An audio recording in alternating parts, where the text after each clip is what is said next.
Bora lá, galera, vamos acompanhar as últimas repercussões da goleada do Fluminense na final do Campeonato Carioca sobre o Flamengo. O Fluminense é bicampeão, ganhou ano passado contra a equipe do Flamengo e esse ano venceu novamente o Campeonato Carioca, né? O segundo título consecutivo da equipe do Fluminense, galera. Vamos acompanhar aqui as análises desse jogo entre Flamengo e Fluminense. Vou deixar o link na descrição, Crécio, Direitos Autorais e ESPN do Grupo Disney. No Vasco, no Atlético, ele não quero, eu vou chegar no clube certo na hora certa. Ele estava já rondando ali o Flamengo e se colocou à disposição, porque hoje em dia existem os empresários para tal. Depois que ele saiu, o Flamengo vai no erro e acerto, né? Na tentativa. Tentativa e erro. Vamos tentar o Domenech Torrente. Ih, não deu. Aí vamos aqui no Rogério Ceni. Ih, foi campeão, mas não queremos. Não foi Jesus. Agora quem escolhe é Ninho, agora quem escolhe é Gávea. Vamos no Paulo Souza. Paulo Souza. Aí vai para fazer a viagem na Europa, lá o mochilão. Traz o Paulo Souza, não dá certo. Traz agora o Vitor Pereira. Não deu certo. A decisão de não dar continuidade ao Dorival foi um erro. A decisão de não dar continuidade, por exemplo, a um jogador que era importante no time que foi embora. O Flamengo hoje não tem lateral direito. Né? E o Rodinei tá aí, voando. Avião. Antes de chamar a Roberta, tem uma pergunta para o Mário Marra que ela é simples. O trabalho do Vitor Pereira é pior do que o do Paulo Souza? Ui, é boa essa, hein? Olha, eu não sei se é melhor ou se é pior, mas que ele é uma piada em relação ao do Paulo Souza, porque o Flamengo não era uma piada. Por toda a situação que envolve o Vitor Pereira, desde a saída do Corinthians, virou um motivo de chacota, né? A pergunta é simples, a resposta precisa de umas duas frasezinhas antes. O Paulo Souza não tinha a menor ideia do que estava acontecendo. O Vitor Pereira já estava aqui dentro. Ele já sabia. E isso piora o trabalho dele. Entendi. Ele sabia onde ele estava se metendo em termos de futebol brasileiro, em termos de tudo, né? Roberta Barroso, vamos lá, hein? Já aquele velho fantasma de sempre já volta a assombrar. O que é discutido também internamente aí no Flamengo em relação à direção de futebol, e o fantasma que eu estou falando é o JJ, né, Mário? Eu imaginei. Porque sempre aparece o nome do Mister. Impressionante, né? Impressionante. E aí, Roberto? É verdade, Bruno. Pois é, os torcedores querem muito o retorno de Jorge Jesus, não é de hoje, sempre que algum treinador sai, a torcida rubro-negra pede pela volta do Jorge Jesus, alguns falando só Jesus realmente na causa para conseguir resolver a situação desse Flamengo e então estão na expectativa do retorno do Mister. Vale a gente lembrar que quando o Dorival saiu, não renovou com o Flamengo, Rodolfo Landim optou por não ir atrás de Jorge Jesus, mas ele sim é um nome que está na pauta, inclusive até o Eric Faria disse que o Jorge Jesus, o repórter da TV Globo, disse que Jorge Jesus é o plano A da diretoria. De fato, é um treinador que agrada muito a torcida rubro-negra. A gente escutou também alguns outros nomes, como o do Sampaoli, que está desempregado no momento, então seria um nome que pode ser analisado. Aí por aí começam a especular outros nomes do Tite, mas é um nome que a torcida rubro-negra não gostaria realmente de que, a parte da torcida, né, de que o treinador assumisse o comando rubro-negro. De fato, ainda falta oficializar a saída também do técnico Vitor Pereira. Ele ainda, pelo menos o Flamengo ainda não anunciou oficialmente a demissão do treinador e o que pesa muito é essa multa de 15 milhões de reais. E aí, nos bastidores, a diretoria trabalha para ver o que fazer, como pagar essa multa. Mas é questão de tempo, pouco tempo, essa demissão deve ser anunciada ainda nessa segunda-feira. Por aqui, no momento, tudo tranquilo, não tem protestos de torcedores, todos aguardando pela saída do Vitor Pereira. Pelo menos vários carros passam por aqui e os torcedores gritam fora Vitor Pereira. Um torcedor que passa a pé pergunta pra gente, e aí, o Vitor Pereira já saiu, então esse é o tom aqui desse dia seguinte, depois do Flamengo ter perdido mais esse título. Lembrando, só para a gente reforçar, hoje não tem treino aqui no Ninho do Urubu. Ontem, depois do jogo, estava para definir como é que seria o dia seguinte, o horário da reapresentação, mas não tinha nada definido. Mas acabou que hoje não tem reapresentação, o Flamengo optou por dar folga ao elenco, então a gente está aqui acompanhando de pertinho toda essa movimentação para saber de fato, esperando esse anúncio oficial sair, porque de fato realmente a situação está insustentável para o treinador português. Bruno, Mari. Valeu, Roberta. A gente viu ali, né, as declarações assim de quando ele chegou e até a de ontem. A de ontem para mim é muito simbólica, né? Porque assim, como ele estava derrubado, para baixo, não, tem com o olho força. caído... É não, linguagem corporal, né? Semiótica. Ô, Mari, por isso que eu falei que é uma lição de humildade pra gente, justamente pela falta de humildade que ele teve, né? Que ele mostrou, assim, nesse período todo. E nem tô falando do episódio da sogra, que isso a gente já cansou de falar. É de falar dos outros times também, assim... Sabe em que ponto, Marra? Lembra no ano passado... no Corinthians falar do Flamengo. Então, e quando no ano passado ele era elogiado, né, pelo trabalho que fazia no Corinthians, como ele era, assim, arrogante em algumas declarações, né? Do tipo, sabe quanto eu ganho? Ah, eu queria ir pro Liverpool mas não posso. E outras, assim, nesse sentido. Ah, vocês não sabem o que é derby, os clássicos eu já disputei. Sempre se colocando, aparentemente, em um tom, assim, acima daqueles que faziam as entrevistas, né? Então, diferente esse ano, na chegada do Flamengo, porque ela já começa errada, né? Sim. A situação dele, de saída do Corinthians e ida para o Flamengo, é uma situação não explicada por ele. Não explicada, exato. No dia da apresentação dele no Flamengo, houve uma censura para que ele não tivesse que se explicar, para que ele não tivesse que dar uma satisfação sobre a questão de ética que ele quebrou. Ele trouxe, né? E era uma pergunta tão óbvia. Sim, era obrigatória a pergunta. Exato. E aí, quando ele se esconde atrás de uma censura da diretoria do Flamengo, ele já começa sem moral. E está sem moral até hoje. Isso. E aí ontem, assim, né, tão para baixo, tão quietinho, tão caído. Então, assim, a lição de humildade nesse sentido. Ele e o esporte é muito isso. Você não vai ganhar toda hora. Mas, quer dizer, quando ele estava por cima, ele tinha aquele tom de arrogância. E por baixo, assim, nesse sentido. Então, assim, é uma lição que está na cara de todo mundo. Sim. Que eu aprendi, não sei se ele aprendeu, não sei se os outros aprenderam, mas assim... E que não existe receita de bolo, né, Bruno? Eu posso fazer um trabalho muito legal, mas eu não tenho a resposta para tudo. Senão eu seria campeã da Champions todo ano. Eu sei como faz um time ganhar, eu pego o negócio, faço qualquer equipe, sou campeã de tudo. A única certeza que a gente tem no esporte é que a gente vai perder. Porque nem ganhar a gente tem, né? E, de novo, eu acho, que o elenco do Flamengo se mostrou aberto. Sim. Interessado. Porque é um elenco vencedor, tudo. Poderia, quer saber, esse cara vai chegar aqui, vai revolucionar, tô fora. Depois do Paulo Souza ainda, quero paz, né? O Dorival trouxe uma paz aqui pra gente. É verdade. É um ponto, né?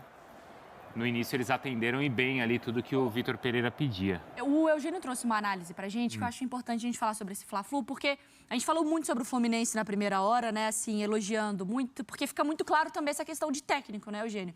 De como o Fluminense, com o Fernando Diniz, tem toda uma arma, uma estratégia, e como o Flamengo parecia não estar preparado, ou engolido por uma técnica do Fernando Diniz. Eu tenho falado aqui sobre o Flamengo, desde o início da temporada, que o Flamengo tem um vazio no meio de campo. O Flamengo joga com 3 zagueiros, 2 alas, 2 homens no meio campo e 3 atacantes. E ontem foi mais uma vez assim. E foi ali que o Fluminense ganhou o jogo. O Fluminense povoou o meio de campo. O Fluminense tinha André, tinha Alexander, tinha Arias, tinha Ganso, tinha o Marcelo chegando e tinha o Keno um pouco mais aberto. Com isso, ele ganha volume no meio de campo e impede que o Flamengo jogue e ele consegue jogar. Olha aqui, isso aqui é antes do primeiro gol. Um outro problema recorrente do Flamengo na temporada. Não consegue sair jogando. Que é isso? Aqui foi uma tentativa de sair jogando com a mão. Não deu certo. Olha o Fluminense como acelera. E vamos ver quanta gente tem na criação dessa jogada no meio-campo ofensivo do Fluminense trabalhando. Tem o Arias, chegou o Marcelo. Olha aqui. Quanta gente... E aí ele força o Flamengo a voltar. Mas o Flamengo volta atrasado. O Flamengo aqui nesse momento faz um 4-5-1. Olha onde está o Gabigol. Não é a posição que ele está acostumado a jogar. Ele é obrigado a voltar, não tem o cacuete para voltar. Lá está chegando o Cebolinha. E os 2 volantes do Flamengo aqui. E o Fluminense chegando com muita gente no ataque. Ele vai conseguir, na qualidade técnica, achar o espaço para quem finalizar? Um volante. É o Alexander que chuta essa bola na trave.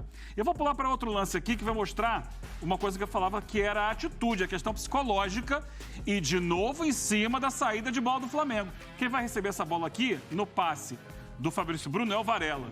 Varela tentou dominar. O que acontece nessa jogada aqui? Vamos ver. 3 jogadores do Fluminense contra 1 do Flamengo. Não, o Arias já chega mordendo na primeira. Na hora que toca pro Varela, já tem de novo, né? Arias, Keno e Alexander. É isso. São 3 jogadores contra 1, gente. Isso é intensidade.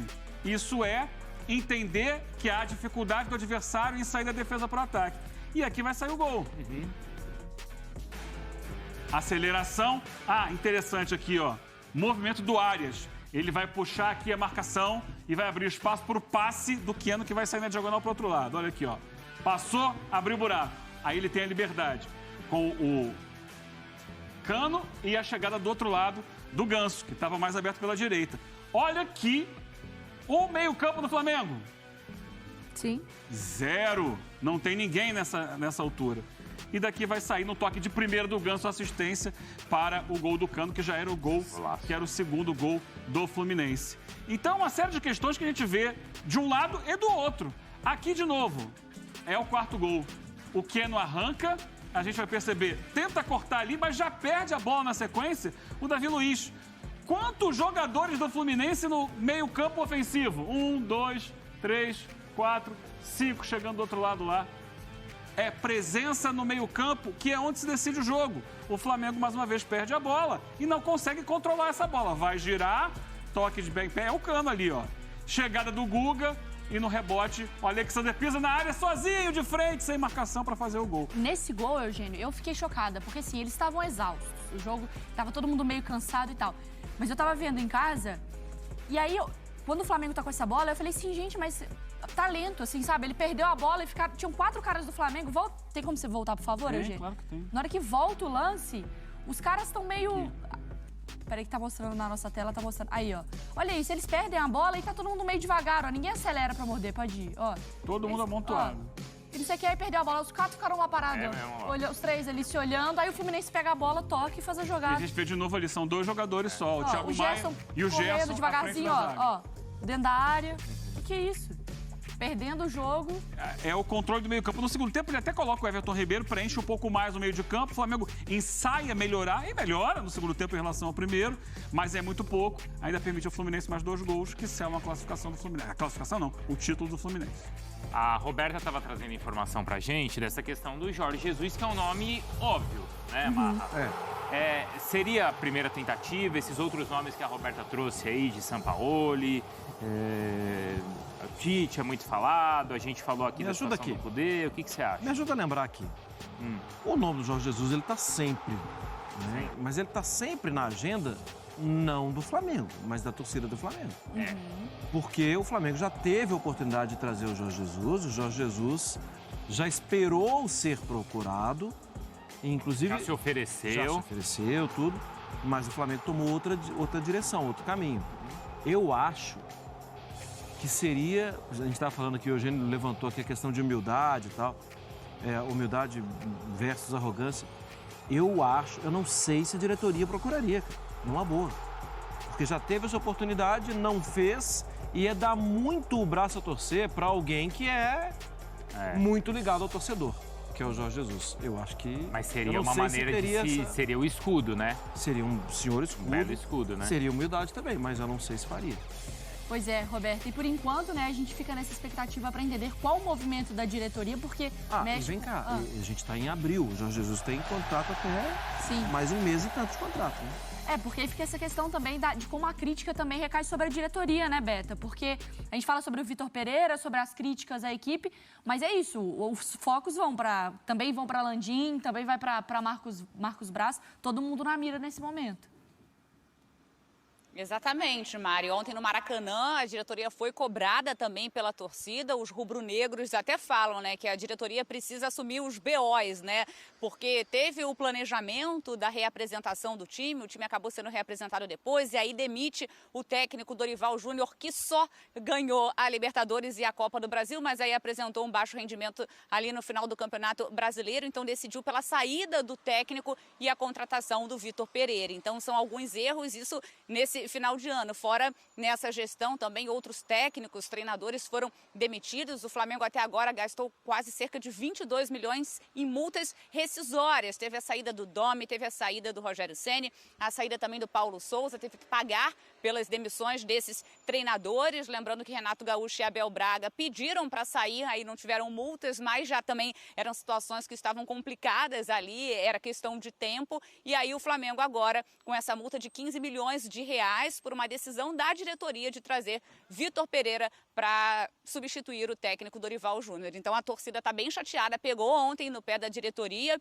lá no Maracanã, tem ali um camarote que fica perto ali onde a nossa câmera fica, eu consegui ver ali o diretor executivo Bruno Spindel, ele que a gente conseguiu ver ele acompanhando a partida. E aí, quando o Flamengo sofre o último gol, ele parece não acreditar, baixa a cabeça, enfim. Mas, de fato, a diretoria que decidiu por isso e agora precisa ver como pagar essa multa de 15 milhões de reais e mudar a rota, mudar os planos de novo, encontrar uma solução para esse Flamengo que quinta-feira já estreia na Copa do Brasil e sábado no Campeonato Brasileiro. Ainda tem Libertadores pela frente, que o Flamengo perdeu na estreia da competição. Então, muita coisa para resolver e a cobrança da torcida está bem grande. Mari, Bruno.